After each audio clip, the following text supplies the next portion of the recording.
I'm Niharika Kalangi. I'm part of the Administration Development of Haldari Technologies Private Limited. This evening, we will start our KV Dialogue 12 by welcoming our moderator, panelist, and all our participants. KV Dialogue is conducted by Haldari Technologies Private Limited and is founded by Shri Lakshman Kanikanti. Now, I'm introducing our moderator, Shri Vinayak Seshadri. As always, we'll ensure the audience stay connected with question and answers organized during the 1 hour. Now, our speaker, we are introducing Shri Ramesh Alapati is a business coach, advisor, ESG, and sustainability consultant with over 2 decades of professional experience in various roles. Now, without further delay, we will start our session from Shri Vinayaka Seshadri Garu. So, just start the continue of our session. Thank you, Niharika. Good evening, ladies and gentlemen. I'm Vinayak Seshadri. Welcome you to KP the Dialogue number 12, live now broadcasting around the world, the globe of Ketiwala, a platform connecting where we connect farmers to the society to cultivate the future and the welfare of the farmers.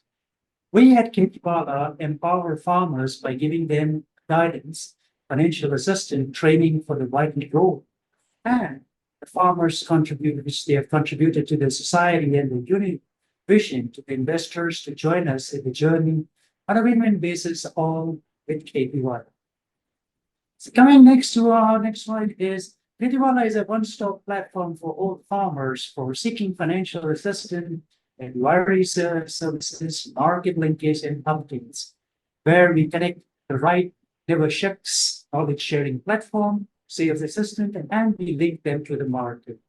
To get this, we have various platforms with our organization, and you'll be happy to know that we're giving back to the farming community the former central objective by the way of KP Kalyan, KP Campus, KP Utsav, Anusandam, KP Dialogues, KP Kosha, KP Corner, and Agri magazine, which is really good and the latest we have. Now to come in a short while, the KP Anusandam is where we connect the farmers, the potential investors who have a vision for farming and who want to be collaborated with the farmers to be stakeholders. And we not only help them on sustainable farming practices, but also on crop improvement techniques and technology integration, which we will be covering shortly. Katie, next is our Katie Kendrias. In the Katie Kendrias, we are connecting platform for farmers, FSHIVATs, they conduct Katie Kalyan when bringing together the selected farmers on the state. The selected farmers will also get the financial assistance from the investors, which is really great, because a lot of farmers are misled, but we at KP help these people to connect to the right people. Next product is the KV Dialogues, which you're seeing. It's a very valuable insight for all the people who are with us and connected worldwide. There's academias where we have session training to topics and challenges which we face in the agricultural world and for the farmers, where we talk about subject matters like we are going to introduce one of our speakers today, who's going to cover up about inspiring accountability and innovations, company professionals and farmers. Then we come to the KTK years where the machine based on crops growing in particular area. We also lend machines and we monitor for drones and professional farming advisors we give. And we have accountability and innovation guidance on affecting farming methods. A lot of farmers, they don't have the knowledge, but with KT we provide them these facilities and have the best output sales in their farm. And Ketiwala magazine is a product of us. This is a brainchild which inspired about inspiring stories of farmers, students of innovative agriculture practices, guidance on effective farming methods, revolution and farming sectors, information and machinery and the latest technology in the farming sector. So do grab one of these copies and you'll be very happy to know what's happening at Ketiwala.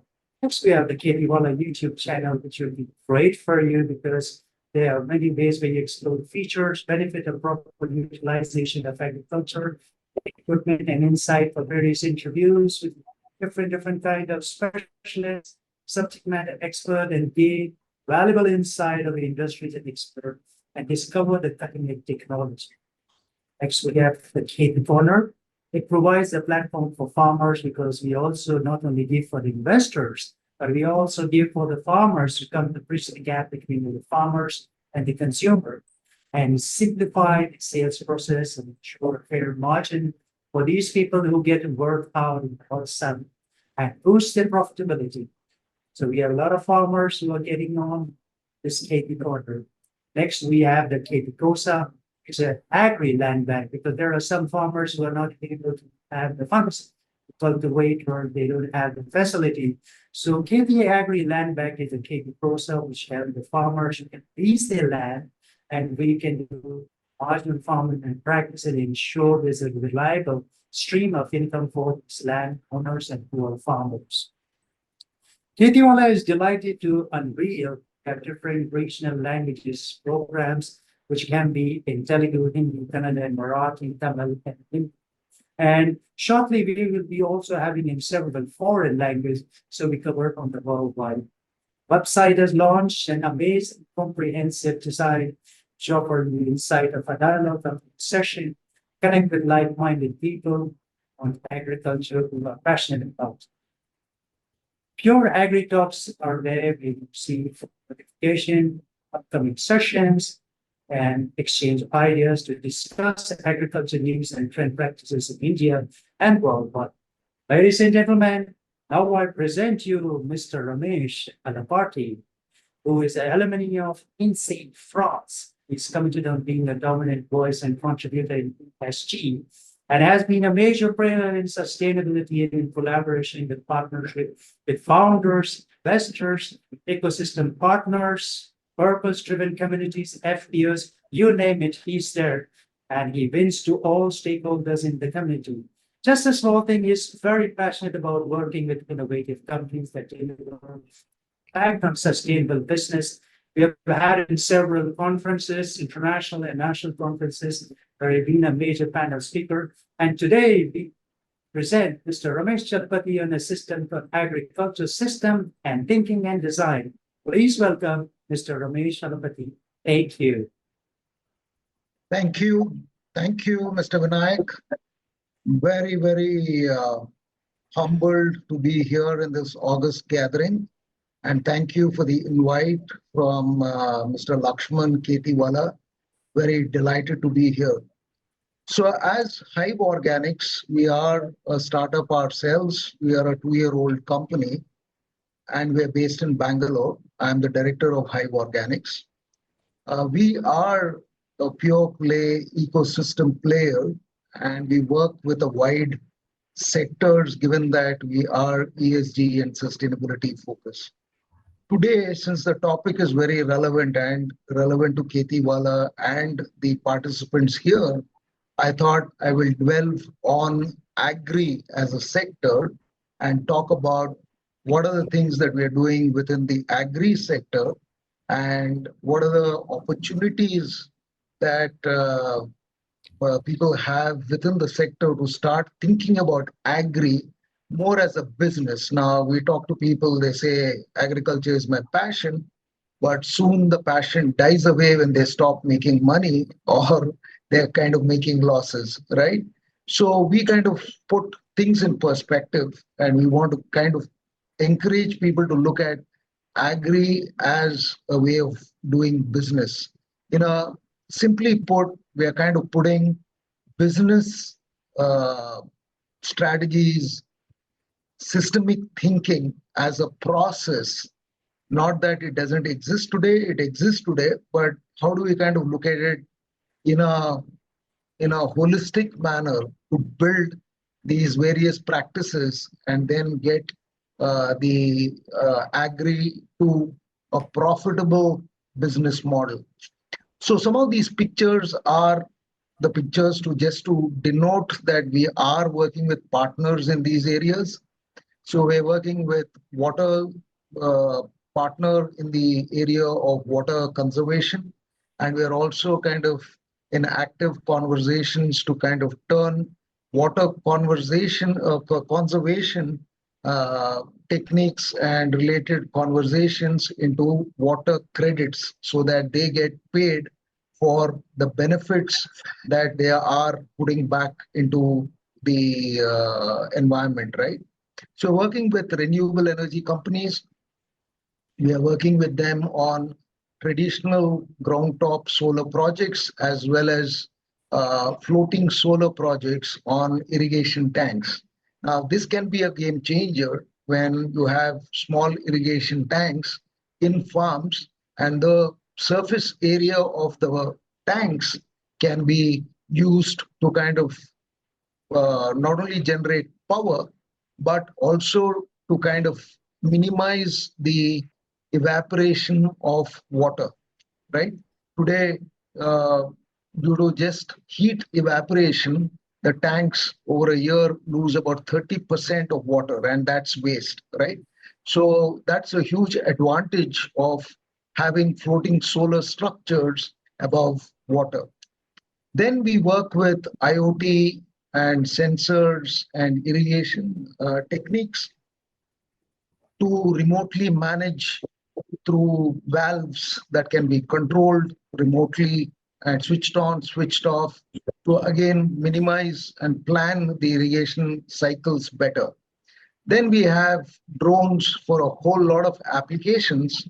Uh, in terms of land mapping, contour design, spraying, basic things like spraying. And now we're kind of getting into looking at some advanced applications using drones to scare away animals, right? So there's a huge challenge with some of our partners that we work with. They have a huge conflict and threat with elephants entering their coffee estates or tea estates. So how do we use drones and in kind of minimizing that human conflict and destruction to property, crop, and infrastructure of these various farms?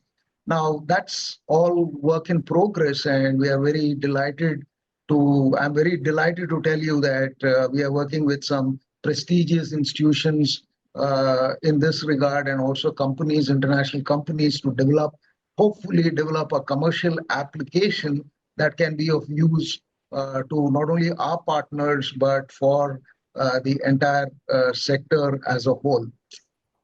We are working on the millets, and we're working in the paddy process, cultivation process, and low water, high yield kind of processes. Same is the case of vegetables and fruits. And we are doing something very interesting, especially with the Karnataka government, where we are kind of working with them to build the agri tourism policy. So I'm a member of the policy committee, the core policy committee, and we hope that the deterrents in the old policy deterrents are removed, and then it becomes very easy, even for a small farmer, to kind of look at agri-tourism as a way to kind of build in additional revenues to kind of augment their own revenues for the operations of the farm. So in essence, what we're trying to do is we're trying to kind of work with a wide variety of technology companies, process companies, as well as experts in the areas of agriculture to build this whole ecosystem so that it becomes a sustainable and a profitable ecosystem. Not to miss out on the robotics, there also we're looking at doing some work on certain applications on the field using robotics. So these are all some technologies that we're not trying to invent all over again, but actually use these technologies that are already proven and has MVP in the marketplace. So that means they are tested, tried, and they're also successful in some locations across the world. Next. Yeah, so what are the problems? So there are a lot of problems, and we see these problems as opportunities as well. So it is the double side of the coin, right? So there is technology, fantastic companies. They are very efficient, but they're very siloed. They do what they do best, but they don't get the bigger picture. So how do we fix that, right? So that's where we come in as an ecosystem partner. So we also not only kind of look at client-centric requirements and also look at what are the relevant technologies that can work for each of these farmers or the FPOs or larger agri companies. Energy is a big challenge. The agri power in many states in the country is subsidized or free. And given that it is free, it is not reliable. And when it is not available at a time when the farmer needs for their own irrigation cycles, then it becomes a problem. So we kind of also look at energy as a critical component which needs to be fixed, right? Either by generating your own electricity using solar or using solar pumps as a way of minimizing impact and not depending much on the grid power, and also other mechanisms where there is possible, right? So if there is an investment appetite and there is a way of putting up a microgrid in the farm, then one can think of building a small unit or a microgrid and look at connecting it back to the main grid and look at credits for the energy that they generate. So there are ways and means of doing it, but at the end of the day, it has to be very farm specific and client specific. So weather and weather related challenges, I don't need to talk more about this. Every year, the patterns are changing. Rainfall patterns are changing, as a result of which groundwater recharge is not happening. Borewells are drying both in urban and rural areas. And without water, there is no life above the ground. And then there is rest, everything comes to a naught.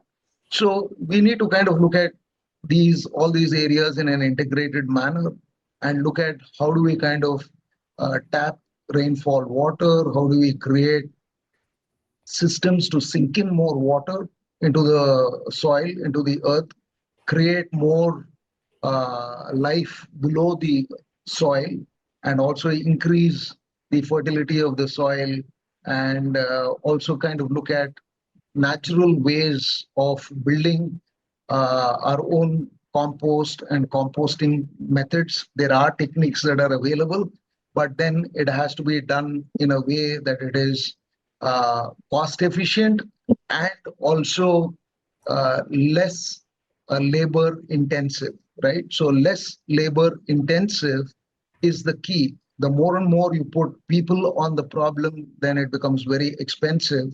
You can do it once, maybe twice or thrice in a year, but you can't do it every other week, right? So you have to figure out ways of churning it out in a manner which is pretty uh, automated, or it is, regenerative in nature.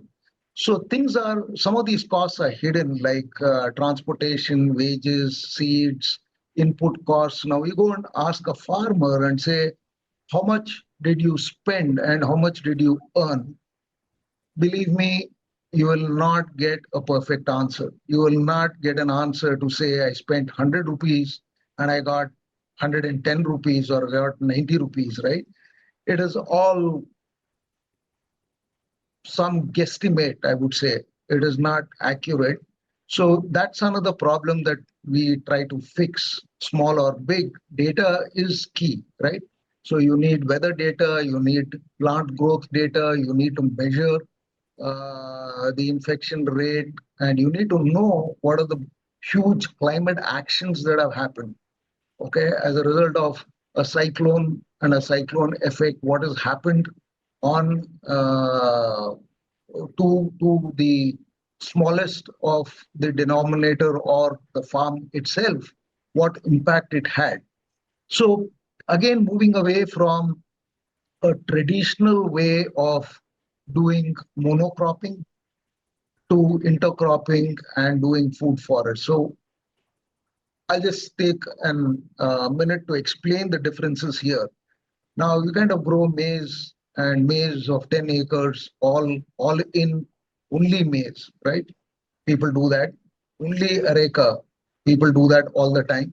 But what we encourage farmers to do is think about a mix in a design that is allows for process efficiency and management.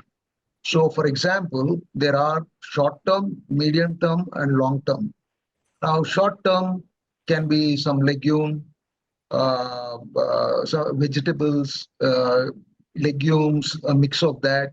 And then long term can be timber species like teak, mahogany, and hardwood species, which can be grown on the periphery. So we kind of tell them that the timber is like an FD, right? So you kind of build it, nurture it, and look at it for future value.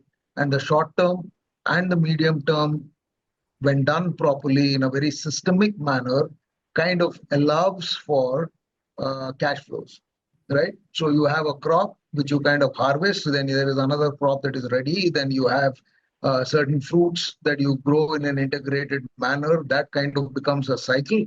So over a period of time, you keep experimenting with it and doing it. Now, I'm not giving you one formula that will work for every farm, because at the end of the day, it is very farm centric, soil centric, weather centric, and client centric, right? So there are farms where you can't grow certain things because it is just not the area or not suitable for that area. But then there are enough and more native species that are available to kind of look at putting a design in place. So overall, like I said in my opening comments, there are problems, but these problems can be turned into opportunities and a systemic, structured, long-term sustainability and profitability. The other aspect is the reliability of the market, right?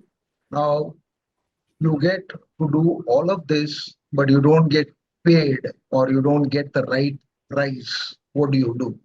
Now, then that is also a problem. You need to kind of fix the post harvest equation of things as well, right? So you need to have a good market, you need to have good access to the product at a fair price so that it is commensurate with the investment that goes onto the farm.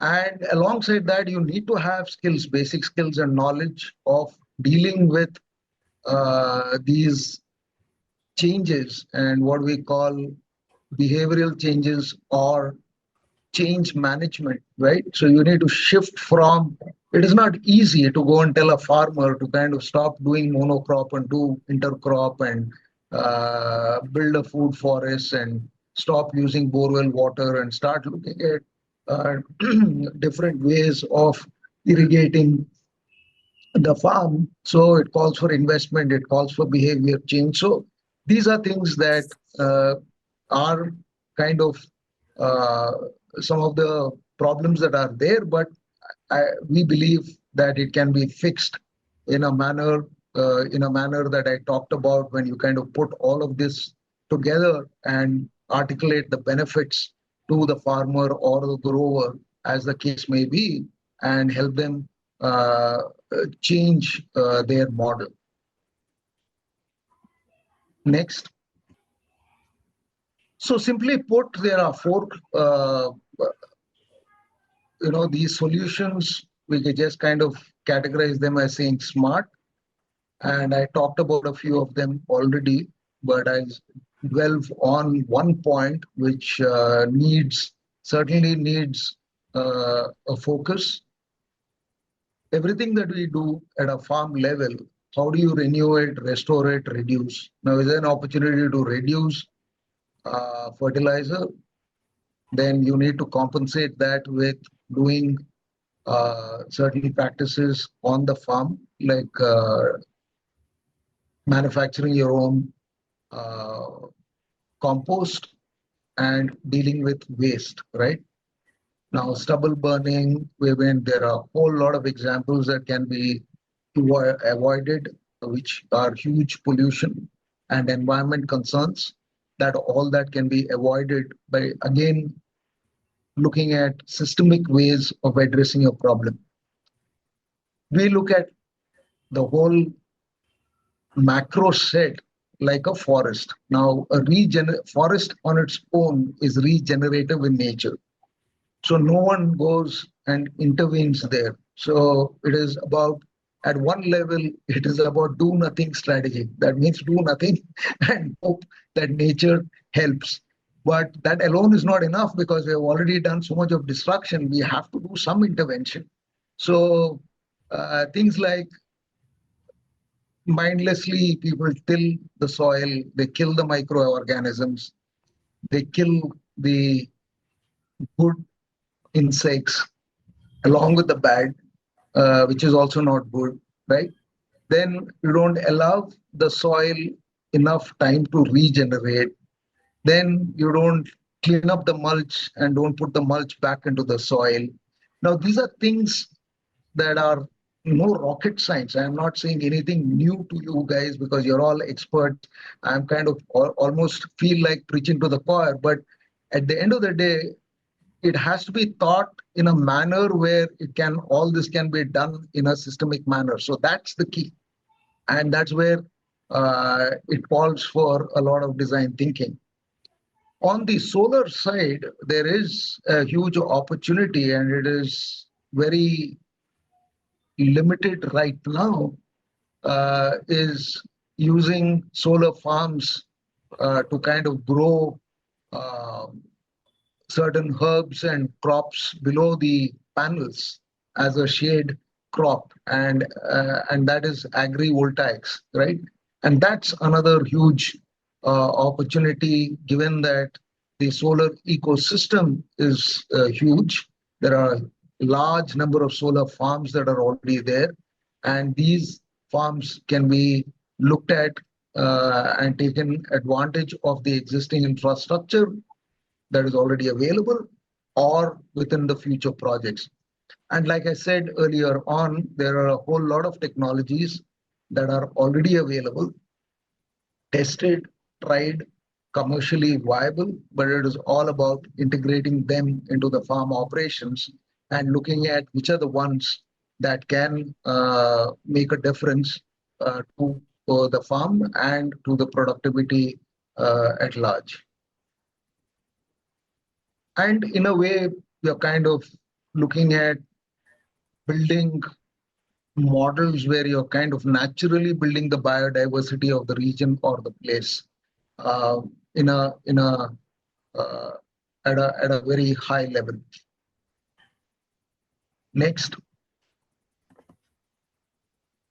So if you kind of just put just for ease of understanding, I've just put a diagram as simple as it may sound, but there are a lot of steps to kind of come to in decision to what technologies to use, what are the plants to grow, how to do it. There is a science behind it, but broadly speaking, if you kind of look at three layers, uh, and you kind of say above the soil, below the soil, kind of a thought process. At the top are a whole lot of tools and technologies, what we call green technologies.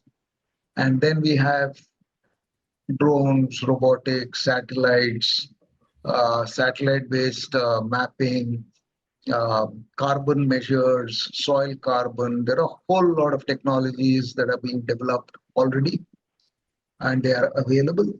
Then you have RE&R, which is the renewable energy and resources. If you see water as a resource, then how do you kind of use these resources efficiently? And if you don't have RE, is there a possibility to kind of build RE into your farm operation structure? Or is there any other way of doing it, right? So if there is a lot of waste that you're generating, how do you kind of generate energy out of waste? That could be another opportunity. There are multiple things to look at in that space. Then you talk about regenerative farms, regenerative agri farms, and food forests in an integrated manner. So you kind of have all kinds of vegetables, grapes, fruits, maize, millets, paddy. Then you have all the timber, fast growing timber, long-term species, all being developed in an integrated manner. Then wherever there is an opportunity to recycle, reuse, and look at it in a circular fashion, that means waste becomes a resource. And then you kind of look at living life on the farm, right? You need the butterflies, you need the bees, you need uh, the you need the earthworms, you need the birds, you need the livestock, you need the sheep, you need the cows. So all the the dung and everything goes back into the soil to enhance the fertility of the soil. And on the right side, all this should done properly, and that is key, done properly, should build avenues for other opportunities, collaboration, innovation, and partnerships to kind of look at, you know,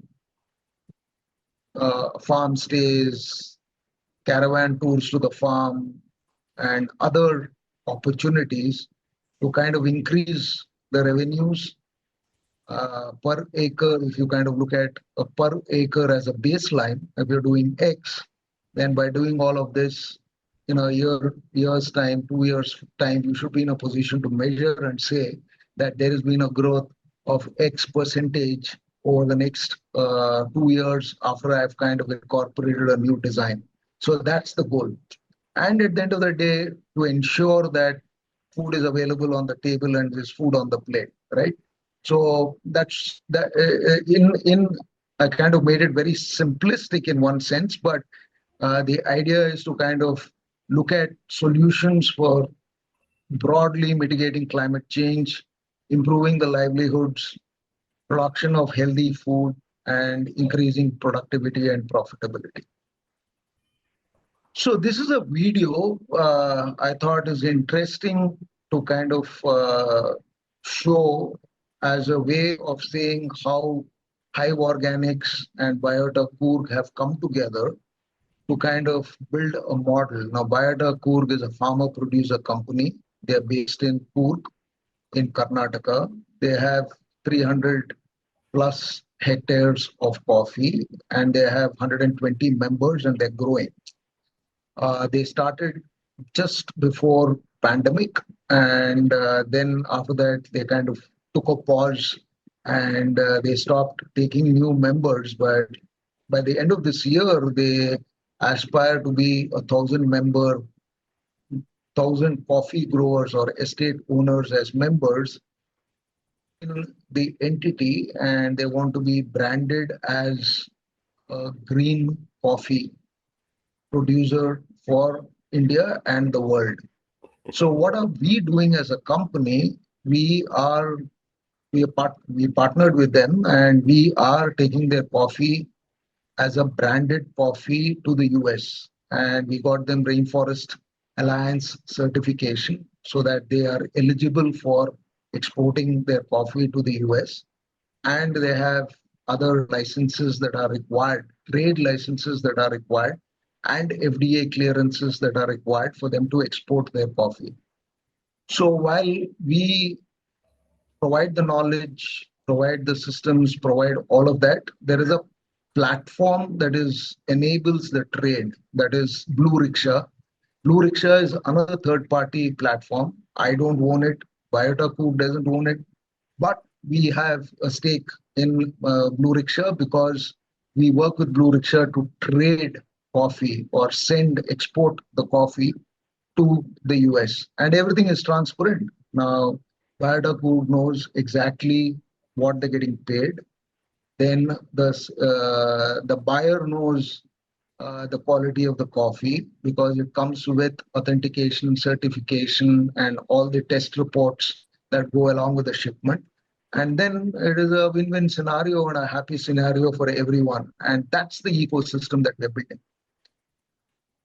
So this is a good example of how we are looking at an ecosystem, and we don't look at Biota Coorg as a competition. We don't look at Biota Coorg as a threat, right? So in a way, we look at them as a collaborator in the process so that everyone wins in the ecosystem. I represent a company called as Biotaku Farmer Producer Company. I'm into coffee cultivation since the last 32 years.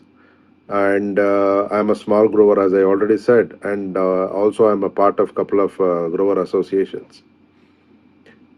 So a few years back, I'm talking about year 2017, 2018. And in those years, we have come across a new terminology called as farmer producer company. Initially, we did not think much about it, but slowly we started seeing the government of India is giving a lot of importance to create these FPOs, and the target was about 10,000 FPOs in a year's time. That's huge. And what we thought is then there has to be something about this. So, in one of our meetings, we were able to attend a seminar where Niti Ayog, the then one of the key person, Mr. Ramesh Kant was there. He was also mentioning about it. Then we thought, yes, this we need to explore. We need to understand what it is and take it further. Then we came to know FPO is a new entity wherein it will have the freedom of how a company is run in a cooperative sector. There are certain opportunities which are given for cooperative sector like immunity to direct taxes in the initial years. So in the same way that all those initiatives or all those freebies which FPO that cooperative societies get, that was made possible to be available to FPO, from cooperative to FPO. So this is what it is. So then what we thought, then we need to formulate, we need to understand there has to be a business model, what we need, what we can do after floating an FPO. 10 of us who have been working in different fields, like what we thought is 10 very progressive growers who have a very keen understanding about the coffee market in the current global scenario. We came together, started discussing, and we created a business model. And then what we need to do is we need to have members as our partners. So that is the initiative. So year 2020, 2019, we started having communication with our keen interest growers who also understand the ethos of formulation of an FPO and everything. So we discussed with them, and we were able to bring in about 70 members in the year one. Yes, for a FPO model, the basic minimum numbers what they were looking at was 300, but given the fact that the business model what we are operating is slightly different from a simple collective.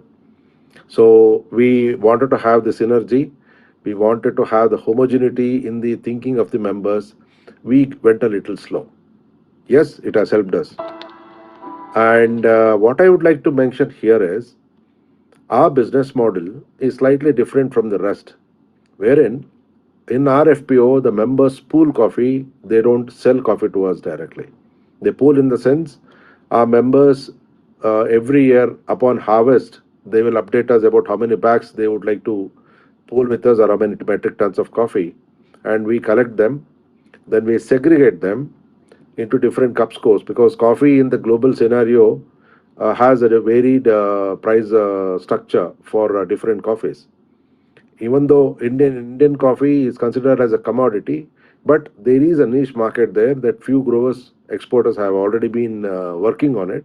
We thought we will get into that bracket of not being a commodity seller, being a premium and a specialty coffee selling company. I'm talking about green coffee. It is not roast and ground coffee, not to the next level. So we needed to provide them the standard operating practices. What happens is if everybody starts processing their coffees in varied forms, then we will have the challenge of grouping them together. We can't have n number of groups because we can't have very, very small micro lots, that will become very difficult to sell. So what we did is we provided our members with a standard operating protocols. They started following that from the year one itself. And I'm happy to tell you, the government of India has also created a lot of leverages in the recent time. And also, year 2020, I'm talking about COVID. Even in that time, our activity was allowed because it is agriculture in nature. And also, what we were able to do is in the year one itself, we started operating from February. From July onwards, we started exporting our coffee, green coffee. In the very first year of operation, we exported about 200 tons of coffee. So that was possible because our directors were, were experts in this field. This is also important for an FPO. If the directors or the people who are running the show are not well equipped to run it, then it will be a major challenge to run in future. So we were able to export. First 2 years we just we wanted to have a story saying that Biota Farmer Producer Company can export. And to date, like we have done close to about 30 containers.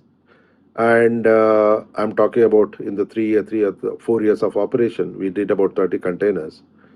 Initial first 2 years, we were focusing on commodity, coffee as a commodity. Year three and year four, we only sold our coffees to those companies who are buyers of premium coffee and who have a keen eye for the quality.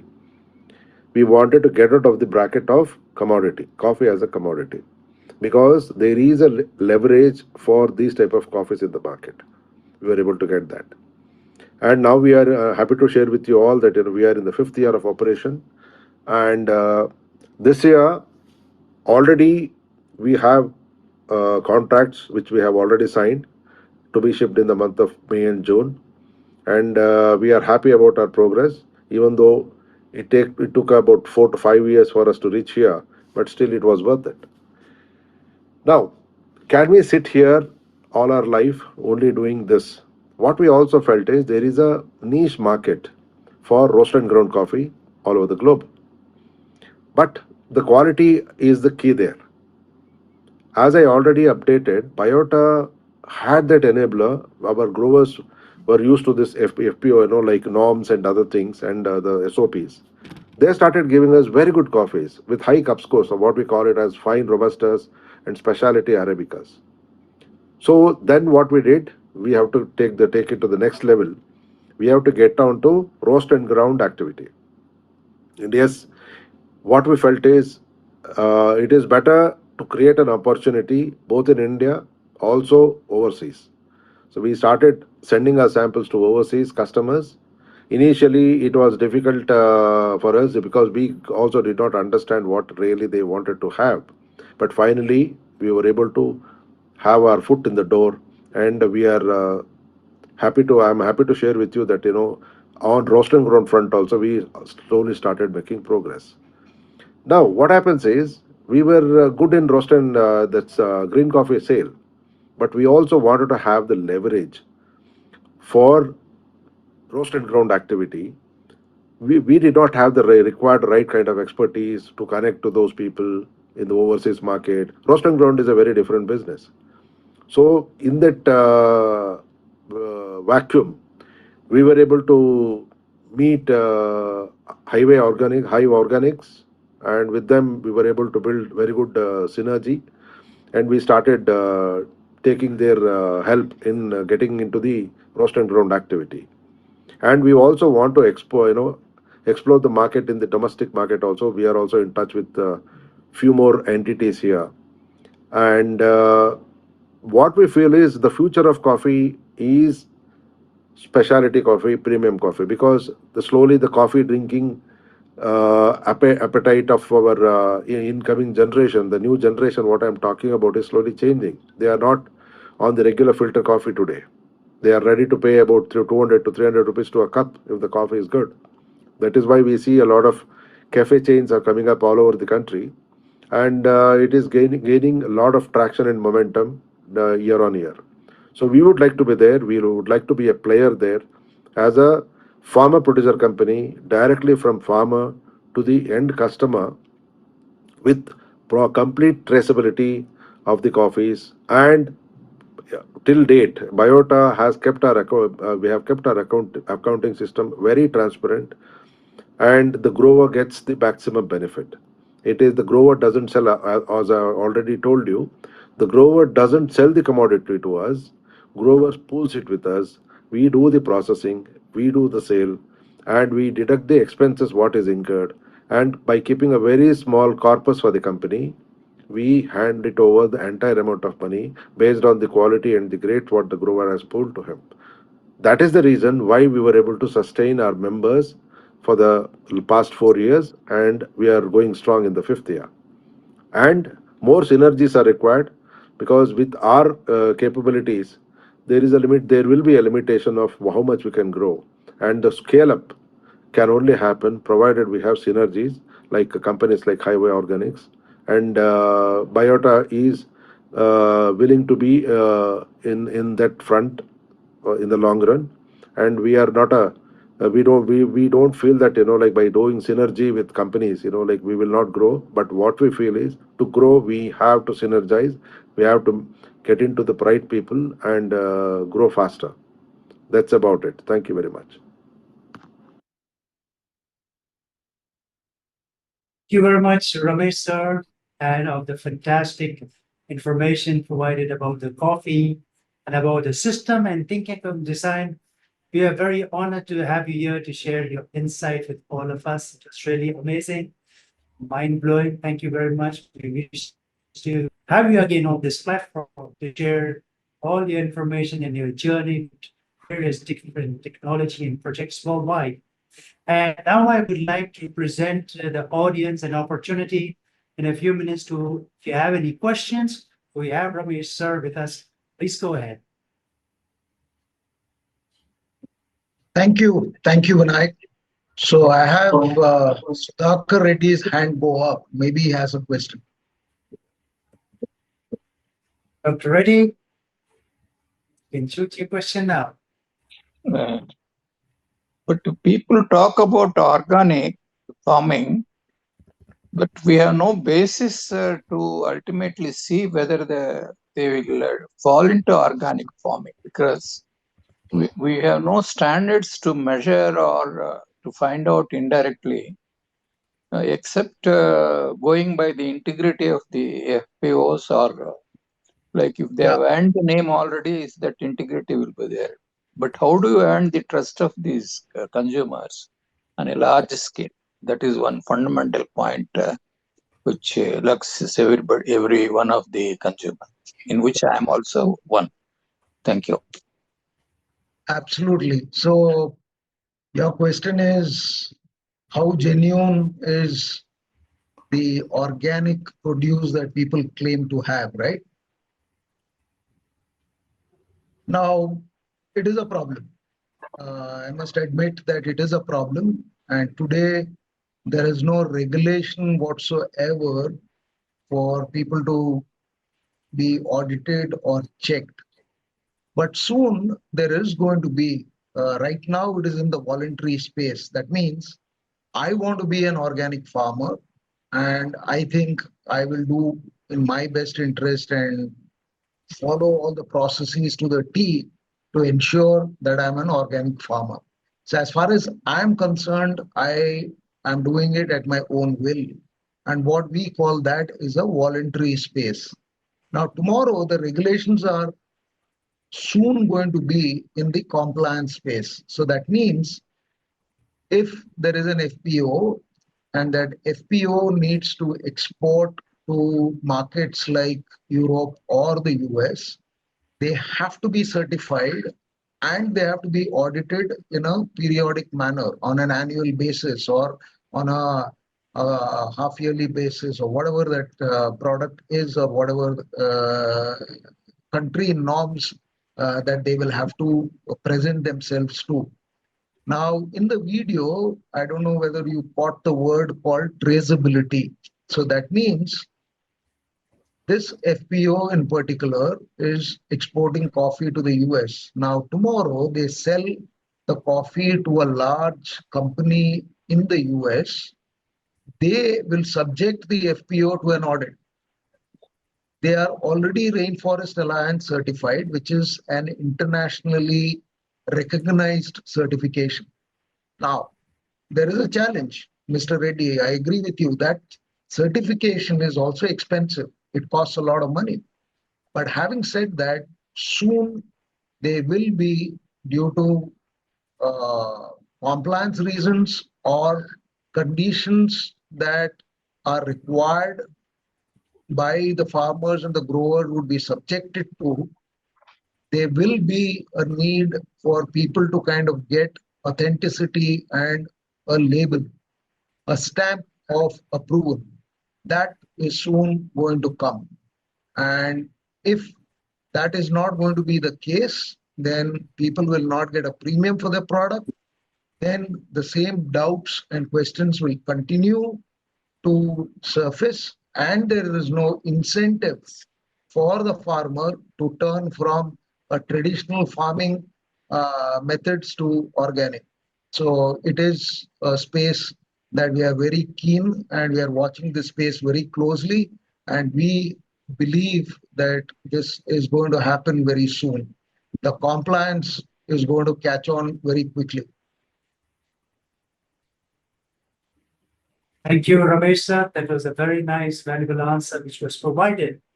And Reddy sir, this is where Khetiwala Foundation is all about. Where you want to come and introduce your organic products, you're most welcome. We have different offers for you, different objectives, and we are also aiming to measure the organic farming for it. And is there any other question for anyone here?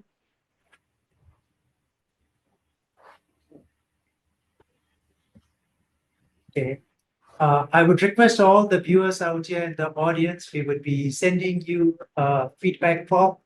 And I would be very grateful if all of you could fill up the form and give us your valuable feedback. Somebody writes in the chat box, and he is not able to put this query to you directly. I have read the query in the chat box.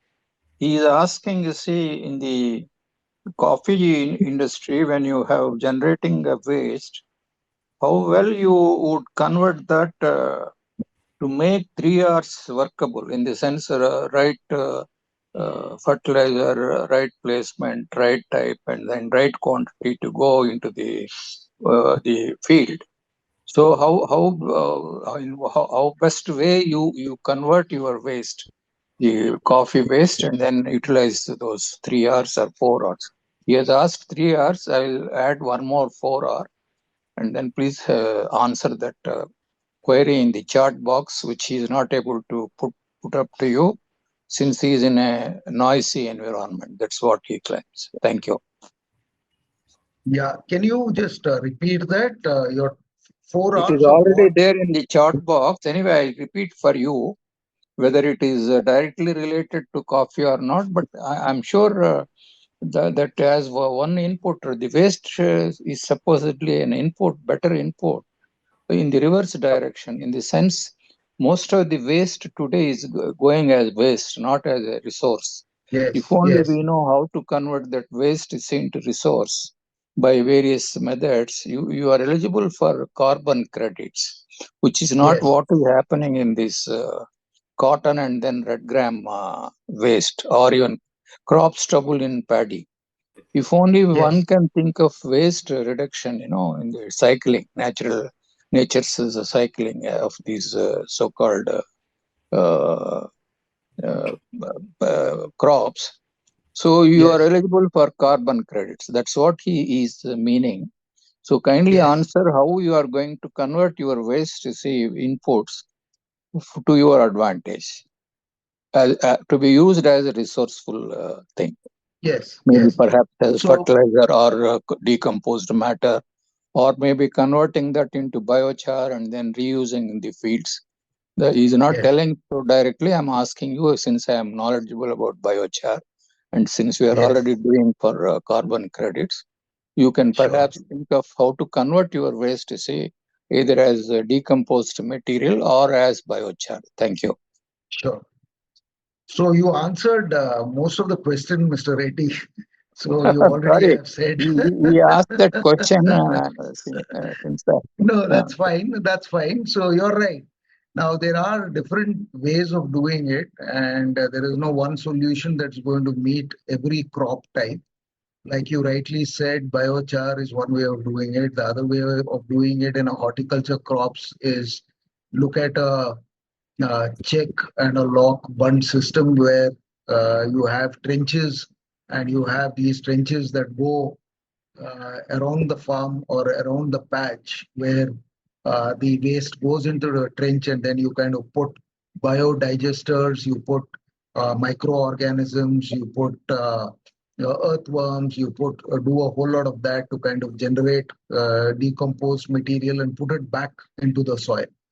Now, there are different techniques for different crops, and on the coffee side, it is a simple mulch and mulching technique. But we are doing some experiments right now to kind of only increase the speed of conversion. So, what we call the speed of conversion, like you're aware, that there is for every type there is a time process, right? So, if you are able to kind of put certain activators and biosynthesizers as an additional input, then you can kind of hasten the process. And that's what we're trying as far as coffee is concerned. But you're right, there are various ways and means and techniques of putting it back to the soil, which, if done in a systemic manner and as a religiously as a process and a necessary process for the farm, keeping the carbon credits aside. So we're not kind of suggesting this only for carbon credits. Now, carbon credits is a natural benefit that you can avail of at a later point in time. But as of now, it is more as a practice and a process is what we encourage our partners and farmers to take on. But you can Thank you, Ramesh. expedite the process quickly and then decompose. What is happening is the Punjab people are burning their waste. So instead, if decomposers can hasten up the process, see, by adding some substrates to already available decomposers, some research has to go on to see that how quickly the waste input can be decomposed quickly, and the farmers will be able to put them into the field. So the window period between two seasons can be saved with quick process of decomposition. So that should be Sure. thought over in such cases where the waste resources are there, waste to be converted as resource. One should think of ways and means of converting how quickly whatever mechanisms use biodigesters or biodecomposers or anaerobic process or using organic waste decomposers or adding some other materials to it, substrates to it, and then improving their potential. So all said and done, ultimately the whole waste, irrespective of where it is generated from whichever crop, if you can think of ways and then tell the Yeah. universities to help the farmers, nothing like it. Thank you. Yeah. Thank So you, it's a Dr. great Reddy. input. Sorry, just one point, and that's where I think Kheti Wala can play an active role. Today, ICAR and the agricultural universities already have some solutions. Now they are looking at providing these solutions and the digesters either in a powder form or a liquid form at a low cost alternative to kind of decompose their own farm waste. And that's where Khetiwala has a huge opportunity to kind of distribute these to the farmers. So that is going to be a game changer, I think. I'm just thinking while I'm talking, but I believe that I agree with you, Mr. Reddy. That is an opportunity. Thank you. Thank you. I can Thank you. associate if I had to help the farmers. Thank you. Thank you, Dr. Reddy. Appreciate. Thank you, Ramesh sir. Thank you, Dr. Reddy.